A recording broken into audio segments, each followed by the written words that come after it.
जय विष्णु देव की जय हो बृहस्पति भगवान की। स्वागत है आप सभी का हमारे चैनल पर। आज के इस वीडियो में आप सुनेंगे बृहस्पतिवार व्रत की कथा और आरती। हमारे चैनल पर आप सभी प्रकार की व्रत कथाएं और महात्म्य सुन सकते हैं।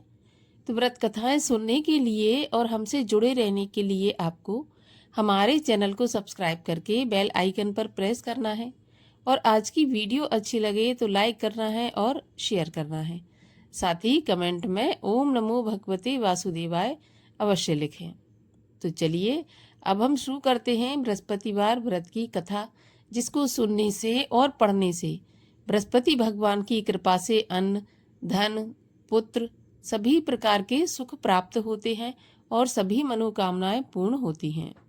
तो बोलिए बृहस्पति भगवान की जय। प्राचीन समय की बात है। भारत में एक राजा राज्य करता था। वह बड़ा प्रतापी और दानी था। वह नित्य प्रति मंदिर में भगवत दर्शन करने जाता था। वह ब्राह्मण और गुरु की सेवा भी किया करता था। उसके द्वार से कोई भी याचक निराश होकर नहीं लौटता था। वह प्रत्येक गुरुवार को व्रत रखता एवं पूजन करता था। हर दिन गरीबों की सहायता करता था।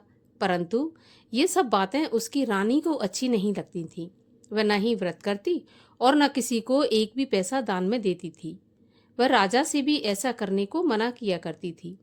एक समय की बात है, राजा शिकार खेलने वन को चले गए। घर पर रानी और दासी थी। उस समय गुरु बृहस्पति साधु का रूप धारण करके राजा के दरवाजे पर भिक्षा मांगने आए। साधु ने रानी से भिक्षा मांगी तो वह कहने लगी, हे साधु महाराज, मैं इस दान पुण्य से तंग आ गई हूँ। इस कार्य के लिए मेरे पति देवी बहुत हैं। अब आप ऐसी कृपा करें कि मेरा सारा धन नष्ट हो जाए और मैं आराम से रह सकूं। साधु रूपी बृहस्पति देव ने कहा, देवी, तुम तो बड़ी विचित्र हो। संतान और धन से कोई दुखी नहीं होता, सभी इसको चाहते हैं। पापी भी पुत्र और धन की इच्छा करता है। अगर तुम्हारे पास धन अधिक है तो भूखे मनुष्यों को भोजन कराओ, प्याऊ लगवाओ, ब्राह्मणों को दान दो, धर्मशालाएं बनवाओ, कुआं, तालाब, बावड़ी, बाग बगीचों आदि का निर्माण करवाओ तथा निर्धनों की कुमारी कन्याओं का विवाह कराओ। साथ ही यज्ञ आदि करो। इस प्रकार के करने से आपके कुल का और आपका नाम परलोक में सार्थक होगा एवं स्वर्ग की प्राप्ति होगी। परंतु रानी साधु की इन बातों से खुश नहीं हुई। उसने कहा, हे साधु महाराज, मुझे ऐसे धन की आवश्यकता नहीं जिसको मैं अन्य लोगों को दान दूं तथा जिसको रखने और संभालने में ही मेरा सारा समय नष्ट हो जाए। साधु ने कहा, देवी, यदि तुम्हारी ऐसी इच्छा है तो जैसा मैं तुम्हें बताता हूँ तुम वैसा ही करना। बृहस्पतिवार के दिन घर को गोबर से लीपना, अपने केशों को पीली मिट्टी से धोना, केशों को धोते समय स्नान करना, राजा से कहना वह हजामत करवाए, भोजन में मांस मदिरा खाना, कपड़ा धोबिकियां धुलने डालना। इस प्रकार 7 बृहस्पतिवार करने से तुम्हारा सारा धन नष्ट हो जाएगा। ये कहकर साधु महाराज रूपी बृहस्पति देव अंतर्ध्यान हो गए। रानी ने साधु के कहने के अनुसार 7 बृहस्पतिवार वैसा ही करने का विचार किया। साधु के बताए अनुसार करते हुए केवल 3 बृहस्पतिवार ही बीते थे कि उसकी समस्त धन संपत्ति नष्ट हो गई। भोजन के लिए दोनों समय परिवार तरसने लगा और सांसारिक भोगों से दुखी रहने लगा। तब वह राजा रानी से कहने लगा कि रानी, तुम यहाँ पर रहो, मैं दूसरे देश को जाता हूँ, क्योंकि यहाँ पर मुझे सभी मनुष्य जानते हैं, इसलिए मैं यहाँ कोई कार्य नहीं कर सकता। ऐसा कहकर राजा परदेश चला गया। वहाँ जंगल से लकड़ी काट कर लाता और शहर में बेचता। इस तरह से जीवन बिताने लगा। इधर राजा के बिना रानी और दासियां दुखी रहने लगी। किसी दिन भोजन मिलता और किसी दिन पानी पीकर ही रह जाती। एक समय रानी और दासियों को 7 दिन बिना भोजन के व्यतीत हो गए। तो रानी ने अपनी दासी से कहा कि दासी, यहाँ पास ही के नगर में मेरी बहन रहती है, वह बड़ी धनवान है, तू उसके पास जा और वहाँ से 5 सेर बेझर मांग के ले आ, जिससे कुछ समय के लिए गुजर हो जाएगी। दासी रानी की बहन के पास गई। रानी की बहन उस समय पूजा कर रही थी। बृहस्पतिवार का दिन था। दासी ने रानी की बहन से कहा, रानी जी, मुझे आपकी बहन ने भेजा है, मुझे 5 सेर बेझर दे दो। दासी ने यह बात अनेक बार कही, परंतु रानी की बहन ने कोई उत्तर नहीं दिया, क्योंकि वह उस समय बृहस्पतिवार की कथा सुन रही थी। जब तक कथा होती है तब तक न बोलते हैं न उठते हैं। जब दासी को रानी की बहन से कोई उत्तर नहीं मिला तो वह बहुत दुखी हुई। उसे क्रोध भी आया।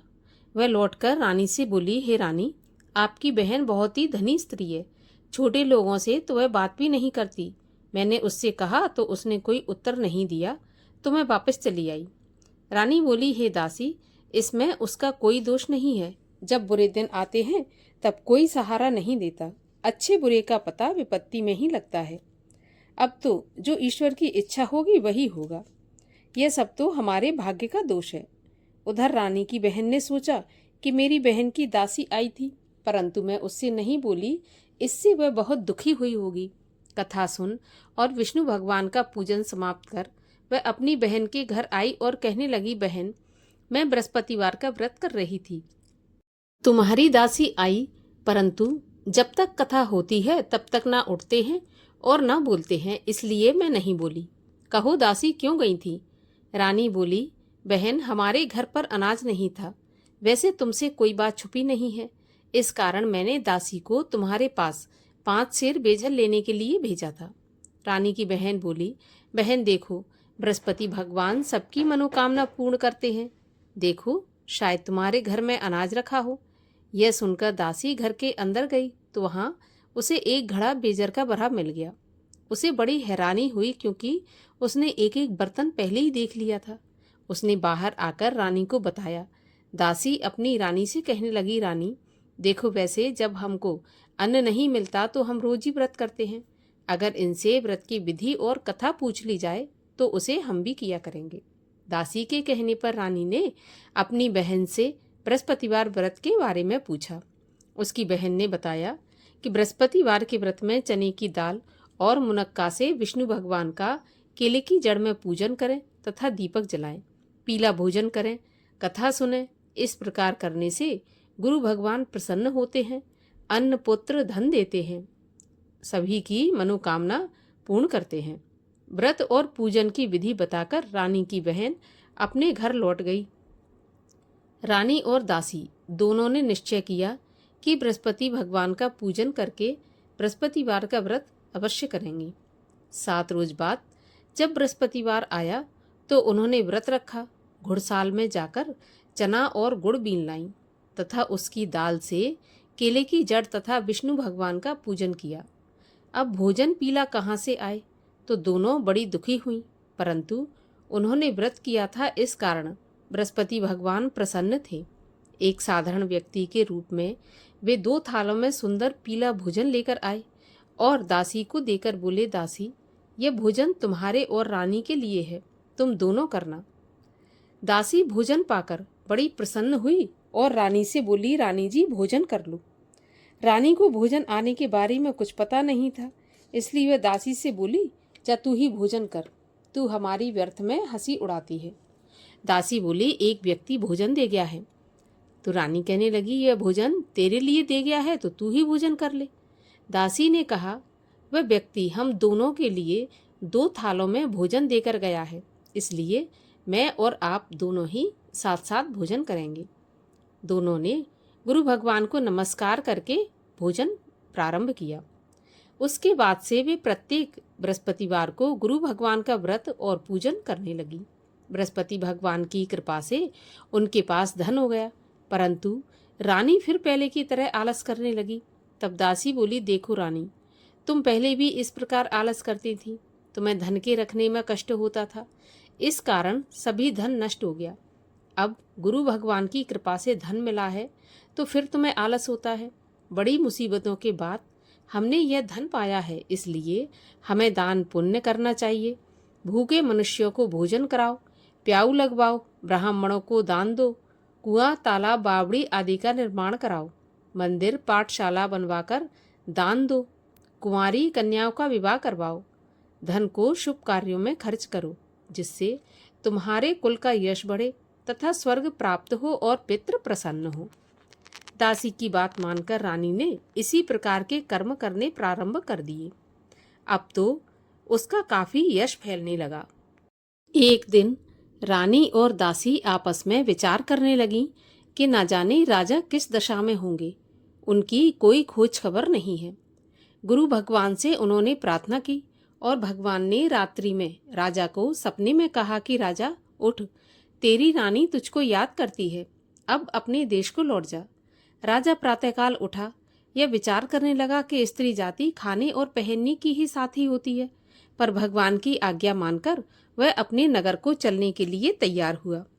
जब राजा परदेश गया तो परदेश में बहुत दुखी रहने लगा था।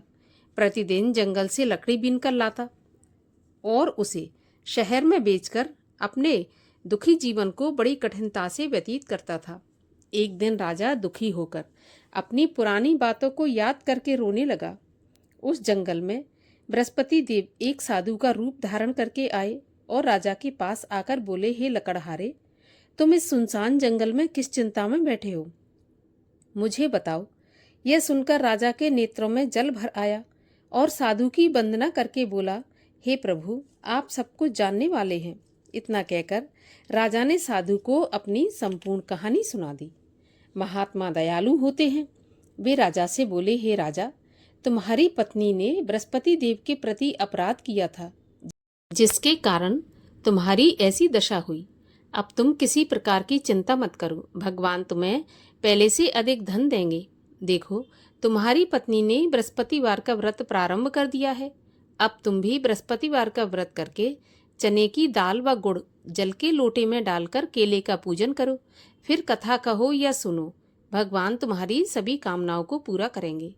साधु को प्रसन्न देखकर राजा बोला, हे प्रभु, मुझे लकड़ी बेचकर इतना पैसा नहीं बचता जिससे भोजन करने के उपरांत कुछ बचा सकूं। मैंने रात्रि में अपनी रानी को व्याकुल देखा है। मेरे पास कोई साधन नहीं जिससे उसका समाचार जान सकूं। फिर मैं बृहस्पति देव की क्या कहानी कहूं, यह भी मुझको मालूम नहीं है। तब साधु ने कहा, हे राजा, तुम किसी बात की चिंता मत करो। बृहस्पतिवार के दिन तुम रोज की तरह लकड़ियां लेकर शहर में जाना। तुम्हें रोज से दोगुना धन प्राप्त होगा, जिससे तुम भली भांति भोजन कर लोगे और बृहस्पति देव की पूजा का सामान भी आ जाएगा। और बृहस्पति देव की कहानी इस प्रकार से है। प्राचीन काल में एक बहुत निर्धन ब्राह्मण था। उसकी कोई संतान नहीं थी। वह नित्य पूजा पाठ करता, परंतु उसकी स्त्री बहुत मलिनता के साथ रहती थी। वह न स्नान करती, न किसी देवता का पूजन करती। प्रातःकाल उठते ही सर्वप्रथम भोजन करती, बाद में कोई अन्य काम करती थी। ब्राह्मण देवता बहुत दुखी रहते थे। पत्नी को बहुत समझाते, किंतु उसका कोई भी परिणाम नहीं निकलता। भगवान की कृपा से ब्राह्मण की स्त्री के कन्या उत्पन्न हुई। वह कन्या अपने पिता के घर में बड़ी होने लगी। वह बालिका प्रातः स्नान करके भगवान विष्णु का जप करती और बृहस्पतिवार का व्रत भी करने लगी थी। पूजा पाठ समाप्त करके स्कूल जाती तो अपनी मुट्ठी में जौ भर के ले जाती और पाठशाला के मार्ग में डालती जाती। वही जौ स्वर्ण के हो जाते तो लौटते समय उनको बीनकर घर ले आती। एक दिन वह बालिका सूप में उन सोने के जौ को फटक कर साफ कर रही थी। तभी उसकी माँ ने देख लिया और कहा, बेटी, सोने के जौ को फटकने के लिए सोने का सूप होना चाहिए। अगले दिन गुरुवार था। इस कन्या ने व्रत रखा और बृहस्पति देव से प्रार्थना करके कहा कि प्रभु, यदि मैंने सच्चे मन से आपकी पूजा की हो तो मुझे सोने का सूप दे दो। बृहस्पति देव ने उसकी प्रार्थना स्वीकार कर ली। रोजाना की तरह वह कन्या जौ फैलाती हुई स्कूल चली गई। स्कूल से लौटकर जब वह जौ बीन रही थी तो बृहस्पति देव की कृपा से उसे सोने का सूप मिला। उसे वह घर ले आई और उसमें जौ साफ करने लगी, परंतु उसकी माँ का वही ढंग रहा। एक दिन की बात है, वह कन्या सोने के सूप में जौ साफ कर रही थी। उसी समय उस नगर का राजकुमार वहां से होकर निकला। इस कन्या के रूप और कार्य को देखकर उस कन्या पर मोहित हो गया। राजमहल आकर भोजन तथा जल त्याग कर उदास होकर लेट गया। राजा को जब राजकुमार के द्वारा अन्न जल त्यागने का समाचार ज्ञात हुआ तो अपने मंत्रियों के साथ अपने पुत्र के पास गए और बोले, बेटा, तुम्हें किस बात का कष्ट है? किसी ने अपमान किया है अथवा कोई और कारण है तो मुझे बताओ, मैं वही करूँगा जिससे तुम्हें प्रसन्नता हो। राजकुमार ने अपने पिता की बातें सुनी तो वह बोला, मुझे आपकी कृपा से किसी बात का दुख नहीं है, किसी ने मेरा अपमान नहीं किया, परंतु मैं उस लड़की के साथ विवाह करना चाहता हूँ जो सोने के सूप में जौ साफ कर रही थी। यह सुनकर राजा आश्चर्य में पड़ गया और बोला, बेटा, इस तरह की कन्या का पता तुम ही लगाओ, मैं उसके साथ तुम्हारा विवाह अवश्य ही करवा दूंगा। राजकुमार ने राजा को उस लड़की के घर का पता बतलाया। तब मंत्री उस लड़की के घर गया और राजा का आदेश ब्राह्मण को सुनाया। कुछ ही दिन के बाद ब्राह्मण की कन्या का विवाह राजकुमार के साथ संपन्न हो गया। कन्या के घर से जाते ही उस ब्राह्मण देवता के घर में पहले की तरह गरीबी का निवास हो गया। अब भोजन के लिए भी अन्न बड़ी मुश्किल से मिलता था। एक दिन दुखी होकर ब्राह्मण देवता अपनी पुत्री से मिलने गए। बेटी ने पिता की दुखी अवस्था को देखा और अपनी माँ का समाचार पूछा तो ब्राह्मण ने सारा हाल कह दिया। कन्या ने बहुत सा धन देकर अपने पिता को विदा कर दिया। इस तरह ब्राह्मण का कुछ समय सुखपूर्वक व्यतीत हो गया, लेकिन कुछ दिन बाद फिर वही हाल हो गया। तो ब्राह्मण फिर अपनी कन्या के यहाँ गया और सभी हाल कहा। तो पुत्री बोली, पिताजी, आप माताजी को यहाँ लिवा लाओ, मैं उन्हें विधि बता दूंगी जिससे गरीबी दूर हो जाए। ब्राह्मण देवता अपनी स्त्री को साथ लेकर राजमहल अपनी पुत्री के पास पहुंचे तो पुत्री अपनी माँ को समझाने लगी कि माँ, तुम प्रातःकाल प्रथम उठकर स्नान आदि करके विष्णु भगवान का पूजन करो तो सब दरिद्रता दूर हो जाएगी। परंतु उसकी माँ ने उसकी एक भी बात नहीं मानी और प्रातःकाल उठकर अपनी पुत्री का बचा जूठन खा लेती थी। एक दिन उसकी पुत्री को बहुत गुस्सा आया। उसने एक रात को कोठरी से सारा सामान निकाल दिया और अपनी माँ को उसमें बंद कर दिया। प्रातःकाल उसमें से उसे निकाला, स्नान आदि करा के पूजा पाठ करवाया तो उसकी माँ की बुद्धि ठीक हो गई। इसके बाद वह नियम से पूजा पाठ करती और प्रत्येक बृहस्पतिवार का व्रत रखने लगी। इस व्रत के प्रभाव से उसकी माँ भी बहुत धनवान तथा पुत्रवती हो गई और बृहस्पति देवता के प्रभाव से स्वर्ग को गई। वह ब्राह्मण भी सुखपूर्वक इस लोक का सुख भोग कर स्वर्ग को प्राप्त हुआ। इस तरह कहानी कहकर साधु देवता वहां से अंतर्ध्यान हो गए। धीरे धीरे समय व्यतीत होने पर फिर बृहस्पतिवार का दिन आया। राजा जंगल से लकड़ी काटकर किसी शहर में बेचने गया। उसे उस दिन और दिनों से अधिक धन मिला। राजा ने चना गुड़ आदि लाकर बृहस्पतिवार का व्रत किया। उस दिन से उसके सभी क्लेश दूर हुए। परंतु जब अगला गुरुवार आया तो बृहस्पतिवार का व्रत करना भूल गया। इस कारण बृहस्पति भगवान नाराज हो गए। उस दिन उस नगर के राजा ने विशाल यज्ञ का आयोजन किया तथा अपने समस्त राज्य में घोषणा करवा दी कि कोई भी मनुष्य अपने घर में भोजन न बनाए, आग भी न जलाए। समस्त जनता मेरे यहाँ भोजन करने आए। इस आज्ञा को जो नहीं मानेगा उसको फांसी की सजा दी जाएगी। राजा की आज्ञा के अनुसार राज्य के सभी वासी राजा के भोज में सम्मिलित हुए, लेकिन लकड़हारा कुछ देर से पहुंचा, इसलिए राजा उसको अपने साथ महल में ले गए। जब राजा लकड़हारे को भोजन करा रहे थे तो रानी की दृष्टि उस खूंटी पर पड़ी जिस पर उसका हार लटका हुआ था। उसे हार खूंटी पर लटका दिखाई नहीं दिया। रानी को निश्चय हो गया कि मेरा हार इस लकड़हारे ने चुरा लिया है। उसी समय सैनिक बुलवाकर उसको जेलखाने में डलवा दिया। जब लकड़हारा जेलखाने में गया तो बहुत दुखी होकर विचार करने लगा कि न जाने कौन से पूर्व जन्म के कर्म से मुझे यह दुख प्राप्त हुआ है, और उसी साधु को याद करने लगा जो कि जंगल में मिला था। उसी समय तत्काल बृहस्पति देव साधु के रूप में प्रकट हो गए और उसकी दशा को देखकर कहने लगे, अरे मूर्ख, तूने बृहस्पति देवता की कथा नहीं की, इसी कारण तुझे दुख प्राप्त हुआ है। अब चिंता मत कर, बृहस्पतिवार के दिन जेल खाने के दरवाजे पर 4 पैसे पड़े मिलेंगे, उनसे तू बृहस्पति देव की पूजा करना तो तेरे सभी कष्ट दूर हो जाएंगे। अगले बृहस्पतिवार उसे जेल के द्वार पर 4 पैसे मिले। राजा ने पूजा का सामान मंगवाकर कथा कही और प्रसाद बांटा। उसी रात्रि को बृहस्पति देव ने उस नगर के राजा को स्वप्न में कहा कि राजा, तूने जिस आदमी को जेल खाने में बंद कर दिया है वह निर्दोष है, वह राजा है, उसे छोड़ देना। रानी का हार उसी खूंटी पर लटका हुआ है। अगर तू ऐसा नहीं करेगा तो मैं तेरे राज्य को नष्ट कर दूंगा। राजा प्रातःकाल उठा और खूंटी पर हार टंगा देखकर लकड़हारे को बुलाकर क्षमा मांगी तथा राजा के योग्य सुंदर वस्त्र आभूषण भेंट करके उसे विदा किया। गुरुदेव की आज्ञा के अनुसार राजा अपने नगर को चल दिया। राजा जब नगर के पास पहुंचा तो उसे बड़ा आश्चर्य हुआ। नगर में पहले से अधिक बाग, तालाब, कुएं तथा बहुत सी धर्मशाला, मंदिर आदि बने हुए थे। राजा ने पूछा, ये किसका बाग और धर्मशाला है? तब नगर के सब लोग कहने लगे कि यह सब रानी और दासी के द्वारा बनवाए गए हैं। तो राजा को आश्चर्य हुआ और गुस्सा भी आया। जब रानी ने खबर सुनी कि राजा आ रहे हैं तो उसने अपनी दासी से कहा कि दासी, देख, राजा हमको कितनी बुरी हालत में छोड़ गए थे। हमारी ऐसी हालत देखकर वह लौट न जाए, इसलिए तू दरवाजे पर खड़ी हो जा। रानी की आज्ञा के अनुसार दासी दरवाजे पर खड़ी हो गई। जब राजा आए तो उन्हें अपने साथ महल में लिवा लाई। तब राजा ने क्रोध करके अपनी तलवार निकाली और पूछने लगा, बताओ, यह धन तुम्हें कैसे प्राप्त हुआ? तब रानी ने बताया, हमें यह धन बृहस्पति देव के व्रत के प्रभाव से प्राप्त हुआ है।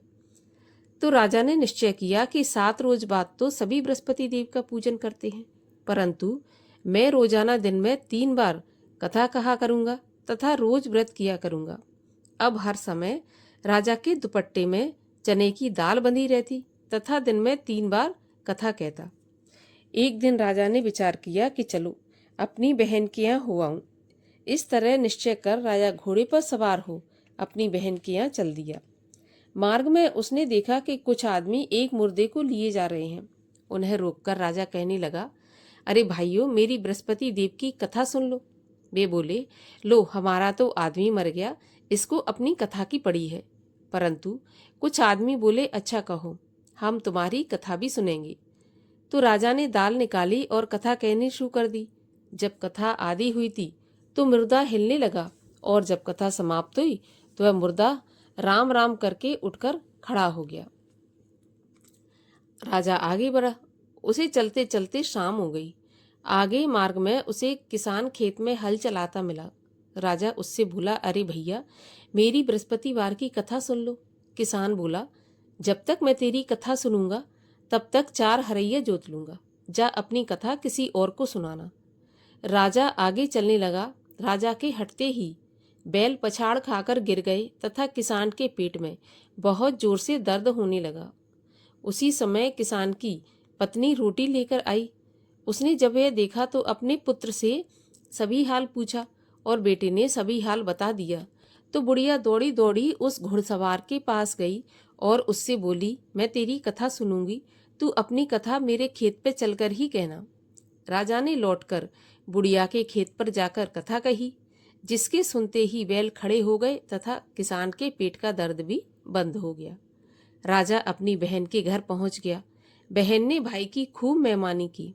दूसरे दिन प्रातःकाल राजा जगा तो वह देखने लगा कि सब लोग भोजन कर रहे हैं।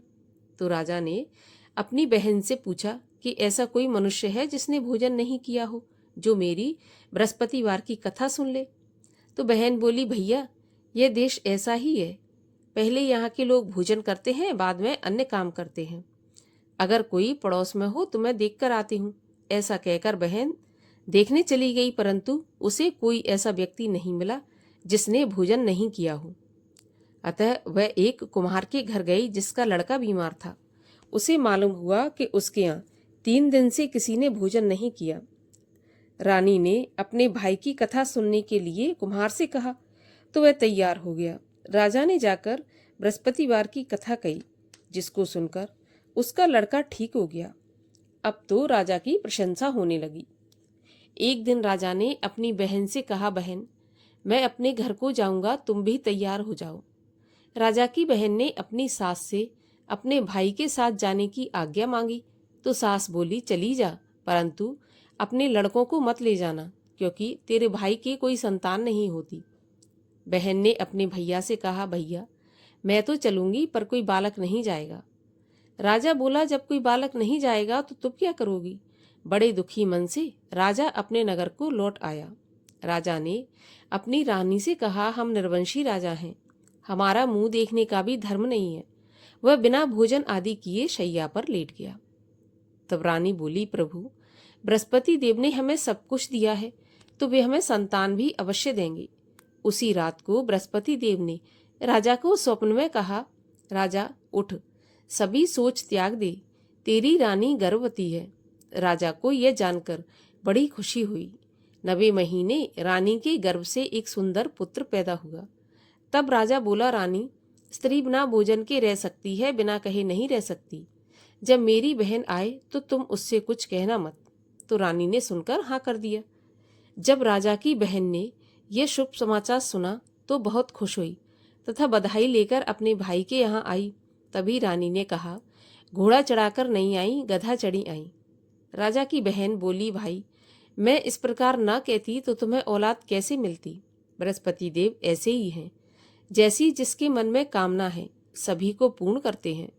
जो सद्भावना पूर्वक बृहस्पतिवार का व्रत करता है एवं कथा पढ़ता है अथवा सुनता है और दूसरों को सुनाता है, बृहस्पति देव उसकी सभी मनोकामना पूरी करते हैं। बृहस्पति देव उनकी सदैव रक्षा करते हैं। जो संसार में सद्भावना से गुरुदेव का पूजन एवं व्रत सच्चे हृदय से करते हैं, उनकी सभी मनोकामनाएं पूर्ण होती हैं। जैसी सच्ची भावना से रानी और राजा ने बृहस्पति देव की कथा का गुणगान किया तो उनकी सभी इच्छाएं बृहस्पति देव ने पूर्ण की थीं। इसलिए सबको कथा सुनने के बाद प्रसाद लेकर जाना चाहिए। हृदय से उनका मनन करते हुए जयकारा बोलना चाहिए। बोलिए, बृहस्पति देव की जय। बृहस्पति देव की आरती।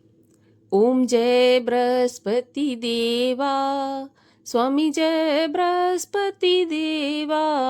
छिन छिन भोग लगाऊं, कदली फल मेवा। ओम जय बृहस्पति देवा। तुम पूरन परमात्मा, तुम अंतर्यामी। जगत पिता जगदीश्वर, तुम सबके स्वामी। ओम जय बृहस्पति देवा। चरणामृत निज निर्मल, सब पातक हरता। सकल मनोरथ दायक, कृपा करो भरता। ओम जय बृहस्पति देवा। तन मन धन अर्पण कर, जो जन शरण पड़े। प्रभु प्रकट तब होकर, आकर द्वार खड़े। ओम जय बृहस्पति देवा।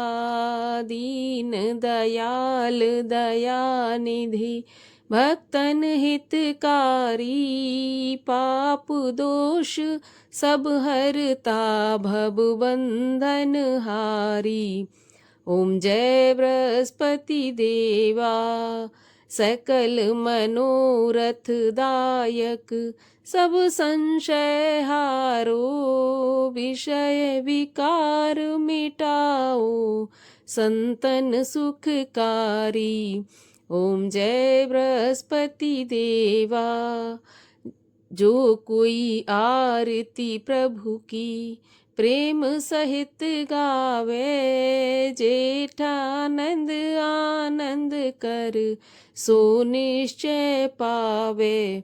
ओम जय बृहस्पति देवा। बोलो विष्णु भगवान की जय। बोलो बृहस्पति देव भगवान की जय।